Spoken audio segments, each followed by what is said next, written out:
യദു നമസ്കാരം. നമസ്കാരം. ഇന്നലെ രാവിലെ കന്റോൺമെന്റ് പോലീസ് സ്റ്റേഷനിൽ പോയി ആര്യ രാജേന്ദ്രനുമായി ബന്ധപ്പെട്ട കേസിൽ മൊഴി കൊടുക്കാൻ.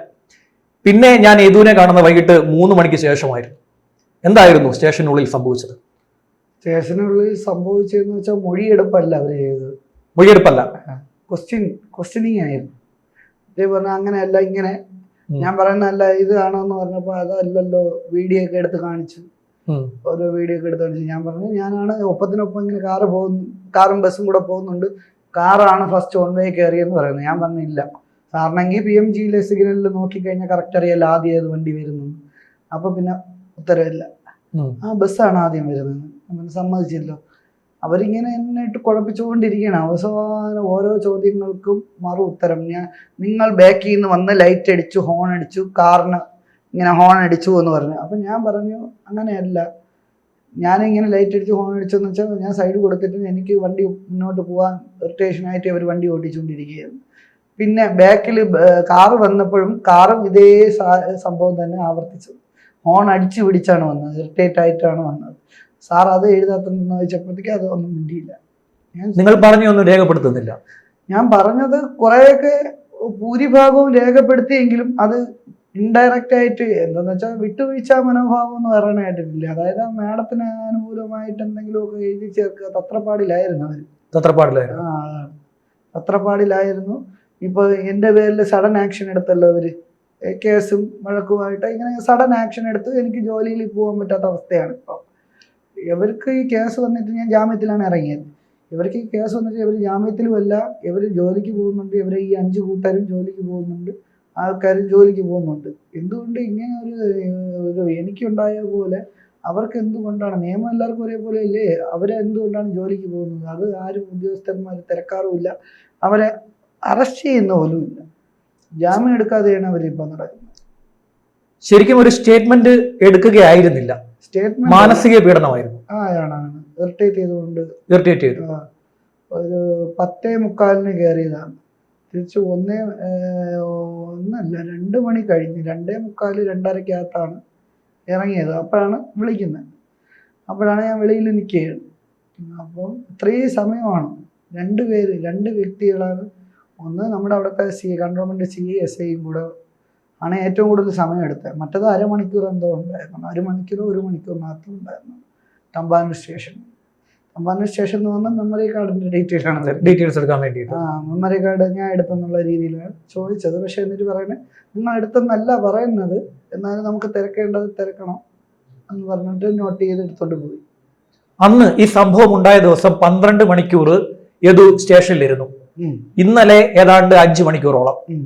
ഈ വ്യത്യാസം എന്താണ്? അന്നത്തെ ദിവസത്തെ പോലീസിന്റെ പെരുമാറ്റവും ഇന്നലത്തെ പെരുമാറ്റവും തമ്മിലുള്ള വ്യത്യാസം? പെരുമാറ്റമായാലും അവര് അന്നത്തേനെക്കാട്ടി മാന്യത ഉണ്ടായിരുന്നു. സാറേ എന്ന് വിളിച്ചാണ് സംസാരിച്ചത്. ഇന്നലെ ഒരു കുപ്പി വെള്ളം കൊണ്ടുവന്നു, അവന് വെള്ളം കൊടുക്കാൻ പറഞ്ഞു. ഏകദേശം 2-2.5 മണിക്കൂർ 3 മണിക്കൂറായപ്പോൾ വെള്ളം കൊണ്ടുവന്നു, ഒരു കുപ്പി വെള്ളം കൊണ്ടുവന്നു.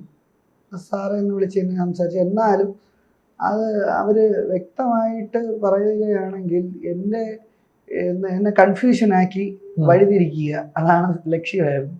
അത് അവരെ രക്ഷപ്പെടുത്താൻ വേണ്ടിയിട്ട് പല രീതിയിൽ കൂടി ശ്രമിച്ചുകൊണ്ടിരിക്കുകയാണ്. അതാണ് കാര്യം. ഈ പോലീസിന്റെ ഒരു നടപടിയുണ്ട്. സ്റ്റേറ്റ്മെന്റ് എടുത്ത ശേഷം നിങ്ങളെ ആ മൊഴി അവർ വായിച്ച് കേൾപ്പിക്കും, അതിനുശേഷം ഒപ്പിടിയിക്കും. എന്തൊക്കെ താങ്കൾ പറഞ്ഞത് അതിലില്ലായിരുന്നു? ഞാൻ പറഞ്ഞത് ആ കാറ് ബാക്കിൽ നിന്ന് വന്ന് ഇറിറ്റേറ്റ് ചെയ്തതും, പിന്നെ എന്നെ ചീത്ത വിളിച്ചതും. ഇവർ രണ്ട് വശക്കാരും ചീത്ത വിളിച്ചു. MLA സാറും മേയർ മാഡത്തിന്റെ അനിയനും ചീത്ത വിളിച്ചത്. അതൊന്നും രേഖപ്പെടുത്തിയതായിട്ട് എനിക്ക് തോന്നിയില്ല. പിന്നെ സ്റ്റേറ്റ്മെന്റ് എഴുതി അവർ ഒപ്പിട്ട് വാങ്ങിച്ചൊന്നുമില്ല. ഒപ്പൊന്നും ഒപ്പിട്ടില്ല. അപ്പോൾ ഇനിയും എഴുതി ചേർക്കാൻ പറ്റും എന്തെങ്കിലുമൊക്കെ ചെയ്യാം. ഒപ്പിടിച്ചിട്ടില്ല. ഇല്ല. സ്റ്റേറ്റ്മെന്റ് ഇപ്പൊ ഞാൻ വായിച്ചു കേട്ടതാവണമെന്നില്ല ഇനി വരുന്നത്, അറിയാൻ പറ്റത്തില്ല. പ്രധാനപ്പെട്ട കാര്യങ്ങളൊന്നും അതിലില്ല. പ്രധാനപ്പെട്ട കാര്യങ്ങൾ വരേണ്ടതാണ്. അവർ ചെയ്തതെല്ലാം ഇവർക്ക് തന്നെ കോടതിയിൽ നിന്ന് കിട്ടിയ ഒരു ഫെയർ കോപ്പി ഉണ്ട്. ആ കോപ്പിയിൽ തന്നെ ഡീറ്റെയിൽ ഉണ്ട്. ഇവരത് വായിച്ചു കേൾപ്പിച്ചു. അതിലെല്ലാം കറക്റ്റ് കാര്യങ്ങളുണ്ട്. പക്ഷെ അവർ എഴുതിയില്ല, അതൊന്നുമില്ല, കറക്റ്റ് ആയിട്ടുള്ള കാര്യങ്ങളൊന്നുമില്ല.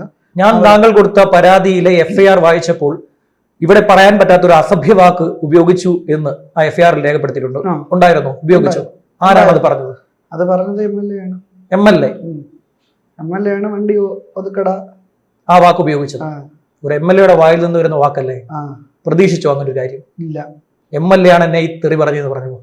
അത് പിന്നീട് അറിയുന്നു MLA പിന്നീടല്ലേ MLA എന്ന് പറയുന്നത്. അറിയുന്നത്. അപ്പൊ എന്തോ ചിന്തിച്ചു? ഒരു MLA വന്ന് അല്ല, നമുക്ക് അതിനുള്ള വോയിസ് ഇല്ലല്ലോ. ഇപ്പോഴും വോയിസ് ഇല്ല, അപ്പോഴും വോയിസ് ഇല്ലല്ലോ. അവര് MLA മേയറും ഒക്കെ അല്ലേ. നമുക്ക് അതിനുള്ള വോയിസ് ഇല്ല. നമ്മളവർ ചീത്ത വിളിച്ചാലും അടി തന്നാലും കൊണ്ടുകൊണ്ട് പോവുക. പാവപ്പെട്ടവന്മാർക്ക് ഒരു നീതി ഇല്ലാത്ത അവസ്ഥയാണ്. എന്നുവെച്ചാൽ ഭരണം ഇപ്പം അവർ വിശ്വസിക്കുന്ന പാർട്ടിയിലാണ്. ഞാൻ ആ പാർട്ടിയിൽ ഇപ്പോഴും നിലകൊണ്ടിരുന്നെങ്കിൽ ഈ കേസ് തേഞ്ഞുമാഞ്ഞു പോയേനെ, സോൾവിങ് മെൻറ്റാലിറ്റിയിൽ പോയേനെ. ഞാൻ ഒരു പാർട്ടിയിലും ഇല്ല, എന്നെ ഒരു സംഘടന സപ്പോർട്ട് ചെയ്യുകയില്ല, ഞാൻ BMS കാരനാണെന്നാണ് പറയുന്നത്. ഞാൻ എൻ്റെ ഡിപ്പോയിൽ പോയി നിങ്ങൾക്ക് വേണമെങ്കിൽ തിരക്കാം. ഡിപ്പോയിൽ പോയി അവിടെ ഓഫീസിലെ ചേച്ചിമാർ ഇഷ്ടംപോലെ ആൾക്കാരുണ്ട്. ഞാനുമായിട്ട് ഇൻട്രാക്ഷനുള്ള ബാക്കിയുള്ള കാര്യങ്ങളൊക്കെ എല്ലാം എൻ്റെ ഡീറ്റെയിലുകൾ എല്ലാം അറിയാമെന്നുള്ള ആൾക്കാരാണ്. അവരുടെ അടുത്തൊക്കെ ചോദിച്ചു നോക്കിയാൽ ഞാൻ എന്തെങ്കിലും മോശമായിട്ട് സിബൂരി ചെയ്തു എന്നാണ് പറയുന്നത്. എത്രമാത്രം ഇതെന്ന് തോന്നിക്കണം. ഒരു ACV ന്യൂസിൽ ഒരു സാറ് വന്നിട്ട് പറയുന്നത് ഇടതുപക്ഷ നിരീക്ഷകൻ എന്നാണ് എഴുതി കാണിച്ചത്. എന്തോ പേര് പറയാനായിട്ട് ഇന്നലെ പറഞ്ഞതാണ്. ഞാൻ മലയങ്കീഴ് സ്റ്റേഷനിൽ കുറ്റമുണ്ട്, എനിക്ക് ആ സ്റ്റേഷനിലുണ്ട്. അപ്പം ഞാൻ ഇനിയിപ്പോൾ എല്ലാ സ്റ്റേഷനിലും ഒരു വിവരാവകാശം കൊടുക്കേണ്ടിയിരിക്കുന്നു. എൻ്റെ പേരിൽ എത്ര സ്റ്റേഷനിൽ കേസുണ്ട് എനിക്കത് അറിയണം. എന്താണെന്ന് വെച്ചാൽ എനിക്കത് വ്യക്തിപരമായിട്ട് എന്നെ അത്രയും മാത്രം ഹർട്ട് ചെയ്തിട്ട് ഈ മാഡം പറഞ്ഞതിൻ്റെ പേരിൽ മാഡത്തിന് എന്ത് സോഷ്യൽ മീഡിയ വഴിയോ എന്തോ വഴിയൊക്കെ അപമര്യാദയെ ഓരോരുത്തർ പെരുമാറുന്നതിന് ഓരോരുത്തരുടെ പേരിൽ കേസെടുത്തെന്നാണ് അറിവ് പറയുന്നത് കേട്ടത്. അപ്പം എൻ്റെ പേരിൽ എത്രമാത്രം ഇതേപോലെ ഇറിറ്റേഷൻ ചെയ്യണം. എൻ്റെ ബന്ധുക്കളും എൻ്റെ ആൾക്കാരും എനിക്ക് ചേച്ചിമാരുണ്ട്, അവരൊക്കെ കണ്ടുകൊണ്ടിരിക്കുമ്പോഴല്ലേ എന്നെ ഇങ്ങനെ മാനം കെടുത്തി, ഇത്രയും നാണം കെടുത്തി. അതുപോലെ അതൊരു ബസ് സർവീസിലുള്ളതാണ്. എത്ര പെണ്ണുങ്ങളാണ് ബസ്സിൽ കയറി ഇറങ്ങി പോകുന്നത്, വണ്ടിയിൽ കയറുന്നത് ഇറങ്ങുന്നു. അപ്പോൾ ഇനി നാളെ ഒരു കാലത്തായാലും ഡ്യൂട്ടിക്ക് കയറുമ്പോഴത്തേക്ക് ആളുകൾ എന്നെ ആ തരത്തിലല്ലേ കാണും അല്ലേ? ഈ സംഭവത്തിന് ശേഷം മുൻപ് മിണ്ടിയിരുന്നവരിൽ എത്ര പേർ ഇപ്പോൾ കാണുമ്പോൾ മുഖം തിരിക്കുന്നു?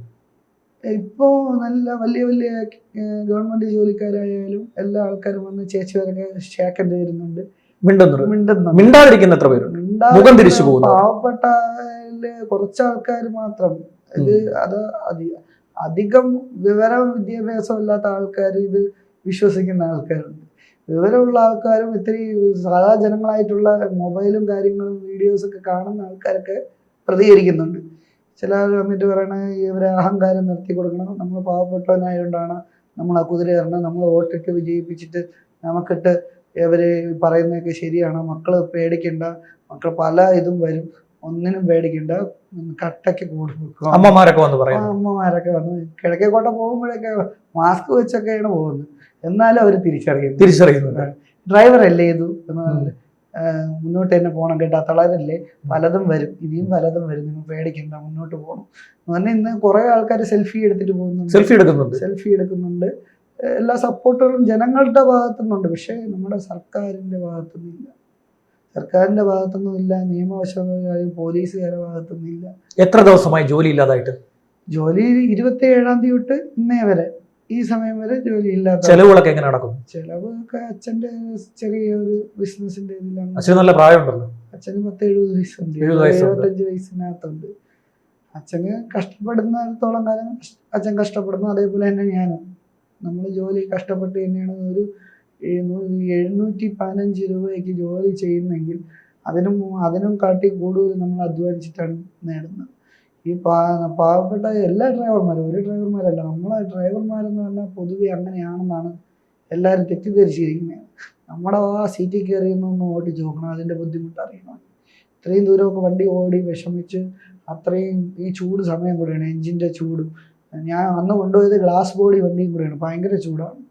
അപ്പോൾ അതിൻ്റെയൊക്കെ ബുദ്ധിമുട്ട് AC കാറിൽ പോകുന്ന ഈ വലിയ വലിയ സാറന്മാർക്കും മാഡത്തിനൊന്നും അറിയാൻ പാടില്ല. അതിൻ്റെ ബുദ്ധിമുട്ട് ആ സീറ്റിൽ കയറിയിരിക്കണം, എല്ലാം അറിയാമെന്ന് പറയുന്നു. പക്ഷെ അതിൽ കയറിയിരിക്കുമ്പോഴേ അതിൻ്റെ നമുക്ക് വിഷമം മനസ്സിലാവും. മാക്സിമം അവർ ദ്രോഹിക്കാൻ നോക്കുന്നുണ്ട്. നല്ല രീതിയിലുണ്ട്, ഇനി ഉണ്ടാവുമെന്ന് പ്രതീക്ഷിക്കുന്നു. ഇവരെല്ലാവരും കൂടെ പഴയ ഭാര്യയെ വിളിച്ചോണ്ട് വരുമോ? അദ്ദേഹം ഇവിടെ തിരുവനന്തപുരത്ത് എത്തിയിട്ടുണ്ട്. എത്തിയിട്ടുണ്ട്. ഇപ്പൊ എത്തിയിട്ടുണ്ട്. എറണാകുളത്തായിരുന്നു, ഇപ്പൊ ഇവിടെ ഉണ്ടെന്നാണ് ഞാൻ അറിഞ്ഞത്. സംഭവം ഇനി അടുത്ത അദ്ദേഹത്തിന് വഴിയുള്ളൂ. അടുത്ത ആയുധം പഴയ ഭാര്യ ആയിരിക്കും. എനിക്കൊരു ഇതുണ്ട്, അതിൽ വിഷയമില്ല. എന്താണെന്ന് വെച്ചാൽ അതിൽ എൻ്റെ ഭാഗത്ത് ക്ലിയർ ആയിട്ടുള്ള എവിഡൻസും കാര്യങ്ങളും ഉണ്ട്. എന്ന് വെച്ചാൽ ഒരു കൊച്ചിനെ ഇട്ടിട്ട് പോകുന്ന ഒരു വ്യക്തി എന്ന് പറയുമ്പോൾ അത്ര നല്ല അമ്മയാവാൻ സാധ്യതയില്ലല്ലോ. ഭർത്താവിനെ ഉപേക്ഷിക്കും. പെണ്ണുങ്ങൾ, നല്ല പെണ്ണുങ്ങൾ ഇല്ല എന്ന് ഞാൻ പറയുന്നില്ല, മൊത്തം പെണ്ണുങ്ങൾ അടുത്താക്ഷേപിക്കുന്നില്ല. ചില ആൾക്കാരിങ്ങനെയാണ്, ചില ആൾക്കാർ ആണുങ്ങളെ മൊത്തത്തിൽ ഇങ്ങനെയാണെന്ന് വർഗം ശരിയല്ല എന്നുള്ള രീതിയിലാണ്. ഞാൻ ഒരു കാര്യം അങ്ങോട്ട് പറയാം. കാസർഗോഡ് മുതൽ പാറശാല വരെയുള്ള വിവിധ സ്റ്റേഷനുകളിൽ താങ്കൾക്കെതിരെ കേസ് വരാൻ സാധ്യതയുണ്ട്. ഈ പരാതിയിൽ നിന്ന് താങ്കൾ പിന്മാറുമോ? ഇല്ല ഇല്ല ഇല്ല ഇല്ല. ഇനി എന്ത് പരാതി വന്നാലും ശരിയാണ്, മുന്നോട്ട് ഈ ഒരു പരാതിയുടെ പേരിൽ മുന്നോട്ട് തന്നെയാണ്. പിന്നെ നമ്മുടെ വണ്ടി ഓടിക്കുമ്പോൾ ഒരു നടിയുടെ കേസ് പറഞ്ഞു. വണ്ടി ഓടിക്കുമ്പോഴത്തേക്ക് വിഷയങ്ങളുണ്ടാവും, സ്വാഭാവികമാണ്. കാറും ബൈക്കും ആയിട്ടുള്ള വിഷയങ്ങളും സംസാരങ്ങളും ഉണ്ടാകും. പക്ഷെ വണ്ടിയിൽ നിന്ന് ഇറങ്ങിപ്പോയുള്ള വിഷയം അല്ല, അങ്ങനെ ഗൗരവപരമായിട്ടുള്ള വിഷയം നടന്നിട്ടില്ല എന്നാണ് എൻ്റെ ഉറപ്പ്. എന്നുവെച്ചാൽ അത് അദ്ദേഹം ഇന്നലെ ഫേസ്ബുക്ക് പോസ്റ്റിലൂടെ ഇട്ടേക്കുന്നു, യദുവിന് ഓർമ്മ കുറവുണ്ട്, ഇപ്പോൾ ഓർമ്മ ശരിയായി കാണുമെന്ന് പറയുന്നത്. എനിക്ക് ഓർമ്മ ശരിയാവാതൊന്നുമില്ല, ഞാൻ ഓടിയിട്ടില്ല എന്ന് പറയുന്നില്ല. ഞാൻ മാപ്പ് പറയണമെന്ന് നടി പറയുന്നു. അതിന്റെ ആവശ്യമില്ലല്ലോ. ഞാൻ അതിന് അത്രയും മാത്രം മോശമായിട്ട് ആരുടെ പറഞ്ഞിട്ടുമില്ല. അങ്ങനെ ഈ നടിയുടെ അടുത്ത് സംസാരിച്ച പോലും എനിക്ക് ഓർമ്മയില്ല. അവർ പറയുന്ന ബസ്സിൽ നിന്ന് ഇറങ്ങി വന്നു. ഞാൻ ബസ്സിൽ നിന്ന് ഇറങ്ങി, കൂടുതലും നിങ്ങൾക്ക് കാണാം ആ വീഡിയോ തന്നെ, ഇത്രയും വിഷയം നടന്നിട്ട് പോലും ഞാൻ ബസ്സിൽ നിന്ന് ഇറങ്ങുന്നില്ല. നമ്മളെ KSRTC പറഞ്ഞത് എന്ത് വിഷയം ഉണ്ടെങ്കിലും സീറ്റിൽ ഇരുന്ന് സംസാരിക്കുക, ഇറങ്ങിപ്പോയി യുദ്ധം കൂടുകയോ സംസാരിക്കുന്ന കുഴപ്പമില്ല, ന്യായമായിട്ടുള്ള കാര്യങ്ങൾ സംസാരിക്കാം. മാപ്പ് പറഞ്ഞില്ലെങ്കിൽ നടി കേസ് കൊടുക്കട്ടെ. കൊടുക്കട്ടെ. കേസ് ഇതിന്റെ കൂട്ടത്തിൽ ആ കേസും കൂടെ എന്ന് പറയും. അത്രയും FIR ഇട്ടാൽ പോലീസ് വിളിപ്പിച്ചാലും കുഴപ്പമില്ല. ഇനി എന്ത് വന്നാലും പട്ടാളം വന്നാലും കുഴപ്പമില്ല. എന്താന്ന് വെച്ചാൽ നമ്മുടെ ഭാഗത്ത് നീതിയുണ്ട്. അല്ലെങ്കിൽ ഇത്രയും ജനങ്ങള് മണ്ടന്മാരല്ലല്ലോ, ജനങ്ങൾ കൂടെ നിൽക്കുകയല്ലേ. ജനങ്ങൾ കൂടെ നിൽക്കുന്ന ജനങ്ങളെ കൂടെ ഞാൻ നീതിയുടെ കൂടെ അങ്ങ് പോയി കഴിഞ്ഞില്ലെങ്കിൽ ആളുകൾ തിരിച്ച് പഞ്ഞിക്ക് തന്നെ ഇടും. എന്നുവെച്ചാൽ ന്യായമായിട്ടുള്ള ഈ ഒരു ഇതിൽ പാവപ്പെട്ട കുറേ ജനങ്ങൾക്ക് നീതി കിട്ടുകയാണ് ചെയ്യുന്നത്. എന്നുവെച്ചാൽ പ്രതികരിക്കാനുള്ള ഈ ഒരു സിസ്റ്റത്തിനെതിരായിട്ട് പ്രതികരിക്കാനുള്ള അവർക്കൊരു ഊർജ്ജമാവും. ഞാൻ ഈ ഒരു കേസിന് ശേഷമാണ് നമ്മുടെ ഒരു സെക്യൂരിറ്റി ചേട്ടൻ വന്നിട്ട് പരാതി പറയുകയും പ്രോട്ടോകോൾ അറിയാമോ എന്ന് സെക്യൂരിറ്റി ചേട്ടൻ്റെ അടുത്ത് ചോദിക്കുകയും ചെയ്തു. ഒരു സാധാരണ ജോലിക്കാരനാണ്, മോളെ പ്രായമേ ഉള്ളൂ എന്നാണ് പറഞ്ഞത്. അദ്ദേഹം മാന്യമായിട്ടാണ് സംസാരിക്കുന്നതെന്ന് പറയുന്നത്. അദ്ദേഹത്തിന് ഇത്രയും മാത്രം അപവാദം വിളിച്ച് പറയുകയും മോശമായിട്ട് പറയുകയും പ്രോട്ടോകോൾ അറിയാമോ, സാധാരണ അത്രയും പോലും ഒരു ഇതില്ലാതെ പ്രോട്ടോകോൾ നമുക്ക് പോലും അറിഞ്ഞൂടാ. പ്രോട്ടോകോൾ എന്തെന്ന് അറിയാവോ? ഒരു മേയർ പ്രോട്ടോകോൾ എന്തെന്ന് എനിക്ക് അറിഞ്ഞൂടാ. സത്യം പറഞ്ഞാൽ മേയറാണെന്ന് അറിഞ്ഞൂടാത്ത പറഞ്ഞതല്ലേ ഈ വിഷയമായത്. പ്രോട്ടോകോൾ എന്തെന്ന് ചോദിച്ചു കഴിഞ്ഞാൽ എനിക്കെങ്ങനെ അറിയാം? എനിക്കും അറിഞ്ഞൂടാ. സത്യം പറഞ്ഞാൽ അതെന്താണെന്ന് എനിക്ക് അറിഞ്ഞൂടാ. ഈ പ്രോട്ടോകോൾ എന്നൊക്കെ പറയുന്നതാണ് സംഭവം. അതാണ് കാര്യം. നിയമവശം അന്ന് യാത്ര ചെയ്തപ്പോൾ 1 മണിക്കൂറോളം നിങ്ങൾ ഫോണിൽ സംസാരിച്ചു എന്നാണ് പോലീസ് പറയുന്നത്. ആരെയാണ് വിളിച്ചത്? പോലീസ് പറയുന്നതെന്ന് വെച്ചാൽ 1 മണിക്കൂറോളം പറയുന്നതെന്ന് വെച്ചാൽ 1 മണിക്കൂറോളം കണ്ടിന്യൂസ് ആയിട്ടല്ല, ഇടവിട്ടുള്ള അന്നത്തെ ദിവസം മൊത്തത്തിലുള്ള കോളാണ് പറയുന്നത്. അന്നത്തെ ദിവസം മൊത്തത്തിലെന്ന് വെച്ചാൽ ഞാൻ എൻ്റെ ചേച്ചിമാരെ വിളിക്കും, 2 ചേച്ചിമാരെ വിളിക്കും. എൻ്റെ വലിയ മക്കളായിട്ടുള്ള ചേച്ചിമാർ, എൻ്റെ വൈഫിൻ്റെ മാമി, എൻ്റെ മോൻ ഡേ കെയറിൽ 2.5 വയസ്സിൽ അവൾ ഇട്ടിട്ട് പോയപ്പോൾ 2.5 വയസ്സ് തൊട്ട് അവന് ഏകദേശം കുറേ കാലം ഈ ചേച്ചിയാണ് നോക്കിയത്. ഡേ കെയർ ഇട്ടെന്ന് ചേച്ചി, ആ ചേച്ചിയാണ് നോക്കിയത്. നമ്മൾ വീട്ടുകാർ തമ്മിൽ അങ്ങോട്ടും ഇങ്ങോട്ടും കോണ്ടാക്റ്റും സഹകരണവും കാര്യങ്ങളും ഉണ്ട്. അപ്പോൾ ആ ചേച്ചിയും കൂടെ ഇതിൽ പിടിച്ചിരുന്ന അവസ്ഥയിലാണ് വരുന്നത്. അവർക്കും കുടുംബമുള്ളതാണ്. അപ്പോൾ ഇവർ ഇപ്പോൾ ലേഡീസിന് വേണ്ടി ഘോരം പ്രസംഗിക്കുന്നു. ആ ചേച്ചിയെ അവിടുത്തെ CPIM അനുഭാവിയാണ്, അല്ല പാർട്ടി സെക്രട്ടറി എന്തോ ആണ്. ആദ്യം ആ വീട്ട് ഇതേപോലെയാണ്, ബിൽഡിങ് താഴെ ചേച്ചി ഡേ കെയറും മേളിലെ ഓണറുമാണ്. അപ്പോൾ അവൻ വന്നിട്ട് അവൻ്റെ അടുത്ത് ഞാൻ ഗുണ്ടായുസം കാണിച്ചു എന്നൊക്കെ പറഞ്ഞാണ് ഇപ്പോൾ പരാതി വന്നിട്ടുള്ളത്. പക്ഷേ മലയൻകീഴ് സ്റ്റേഷനിൽ പരാതി ഉണ്ടെന്ന് പറഞ്ഞു. ഞാൻ ഇന്നലെ വിളിച്ച് ചോദിച്ചു, മലയൻകീഴ് സ്റ്റേഷനിൽ വിളിച്ച് ചോദിച്ചപ്പോൾ യദുവിൻ്റെ പേരിങ്ങനെ പറഞ്ഞു പോകുന്നേ ഉള്ളൂ, എൻ്റെ പേര് ഏതെങ്കിലും വഴി കൂടെ പറഞ്ഞു പോകണമെങ്കിൽ അതിൽ കേസിൽ പ്രതി ഞാനാണെന്നാണ് ഇവർ പറയുന്നത്. പറഞ്ഞു പോകുന്നേ ഉള്ളൂ, യദുവിൻ്റെ പേരിൽ കേസൊന്നുമില്ല എന്ന് പറഞ്ഞിട്ടുണ്ട്. തീർത്ത് മലയൻകീഴ് സ്റ്റേഷനാണെന്ന് പറഞ്ഞ റെക്കോർഡ് എൻ്റെ കയ്യിൽ ഇരിപ്പുണ്ട്. അത് ഇനി മാറ്റി വേണമെങ്കിൽ എൻ്റെ പേര് വേണമെങ്കിൽ ചേർക്കും, അത് സ്വാഭാവികം. ഇത് പറയാൻ കാര്യം എന്ന് വെച്ചാൽ ഈ ചേച്ചിയെ ഇയാൾ മുണ്ടഴിച്ച് കാണിക്കുകയും ഇതേ എന്നെ പറയുന്ന അധിക്ഷേപങ്ങൾ കാണിക്കുകയും, ചേച്ചി ജനൽ തുറന്നിടാൻ വയ്യാതെ ബാക്കിൽ കുട്ടികളെ കിടക്കുന്നത് എല്ലായിടും അടച്ചു മൂടിയിരിക്കാൻ പറ്റില്ല. ജനൽ തുറന്നിടാതെ ബാക്കിൽ വന്ന് അനാവശ്യം പറയുകയും ചെയ്യുമായിരുന്നു. ചേച്ചി എൻ്റെ അടുത്ത് പറഞ്ഞില്ല. ഇപ്പോൾ ഇവിടെ വഴക്കും ആ ഡേ കെയറിൽ നിന്ന് മാറിപ്പോണോ അങ്ങനെ ഇങ്ങനെയൊക്കെ വഴക്കും വിഷയങ്ങളായപ്പോൾ ഞാൻ ചോദിച്ചു അദ്ദേഹത്തിൻ്റെ അടുത്ത്. അപ്പോൾ അദ്ദേഹം എന്നെ അടിക്കാൻ വന്നു, കമ്പെടുത്തു. ഞാനും അങ്ങോട്ടും ഇങ്ങോട്ടും ആയിട്ടുള്ള ഉന്തും തള്ളുമൊക്കെ ആയി. വലിയ അടിയല്ല, ഉന്തും തള്ളു. എന്നെ അടിക്കാൻ വന്നപ്പോൾ ഞാൻ പിടിച്ചു തള്ളി, അത്രയാണ്. അതിന് പറയുന്നത് വെച്ചാൽ ഞാൻ ഇത് ഗുണ്ടായിസം കാണിച്ചു. അവരെ വീട്ടിൻ്റെ അവിടെ കേസില്ലല്ലോ, കേസില്ലാത്തത് എന്തോന്ന് വെച്ചാൽ അവൻ തെറ്റ് ചെയ്തിട്ടുള്ളുണ്ട്. അപ്പൊ അങ്ങനെയാണെങ്കിൽ ഇത്രയും പാർട്ടിയിൽ ഇത്രയും നട്ടലുള്ള ചേട്ടന്മാരുള്ളതല്ലേ, ഇത്രയും നട്ടലുള്ള ഇവരെ പാർട്ടിക്കാർ പെണ്ണുങ്ങളെ കാണിക്കുന്ന അതിക്രമമൊന്നും ഇല്ലേ? എൻ്റെ ചേച്ചിയെ കാണിച്ചെന്ന് തന്നെ എനിക്ക് കേസ് കൊടുക്കാം. ഞാൻ അതങ്ങ് വിട്ടതാണ്. വിട്ടതെന്ന് വെച്ചാൽ ആ ചേച്ചി എന്തിനാണ്, ഒരു ഫാമിലി ആയിട്ട് ജീവിക്കുന്ന ഒരു ഡേ കെയർ നടത്തുന്ന ഒരാളാണ്. അപ്പൊ അവർക്ക് മാനക്കേടാണ് ഇതൊക്കെ. അവസാനമായ ഒരു കാര്യം, ആര്യ വളരെ പകയുള്ള ഒരാളാണ്. ഭയമുണ്ടോ? ഭയമില്ല. മരണം ഒരു പ്രാവശ്യമല്ലേ ഉണ്ടാവുള്ളൂ. ഭയമില്ല.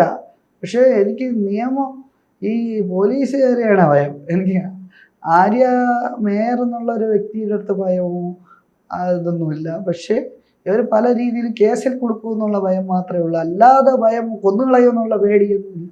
ഒരിക്കൽ ചാവും, എന്തായാലും ഒരിക്കൽ ചാവില്ല. അവർ കൊന്നു കഴിഞ്ഞാൽ എനിക്ക് എളുപ്പമായി. എന്തെന്ന് വെച്ചാൽ അവർ പിന്നെയും അവിടെ കുറ്റവിമുക്തമാവല്ല ചെയ്യണേ, കുറ്റക്കാരിയാവുകയാണ് ചെയ്യണേ. എന്തായാലും കോടതി നമുക്ക് സപ്പോർട്ടായിട്ടുണ്ടാവുമെന്നാണ് എൻ്റെ പ്രതീക്ഷ. എന്താണെന്ന് വെച്ചാൽ സത്യത്തിൻ്റെ മുമ്പിലേ നിൽക്കുകയുള്ളൂ. ആരെന്ത് പറഞ്ഞാലും. ഇപ്പോൾ അതിൻ്റെ ഫലമല്ലേ ഇങ്ങനെ കേസ് അന്വേഷിക്കും കോടതി പറഞ്ഞാൽ, അല്ലെങ്കിൽ കേസ് അന്വേഷിക്കും പറയൂലല്ലോ. ഞാൻ തെറ്റുകാരൻ എന്നുള്ള രീതിയിലല്ലേ പോകുള്ളൂ. കോടതി സത്യത്തിൻ്റെ മുമ്പിലേ നിൽക്കുകയുള്ളൂ എന്നുള്ള പ്രതീക്ഷയിലാണ് ഞാൻ. അപ്പോൾ ഇത് ശ്രദ്ധിക്കുക. ABC-യിൽ വന്ന് സംസാരിച്ചതിന് നന്ദി. കൂടുതൽ വാർത്തകളും വിശേഷങ്ങളും നിങ്ങളിലേക്ക് എത്താൻ ABC മലയാളം സബ്സ്ക്രൈബ് ചെയ്യുക, ബെൽ ബട്ടണും അമർത്തുക.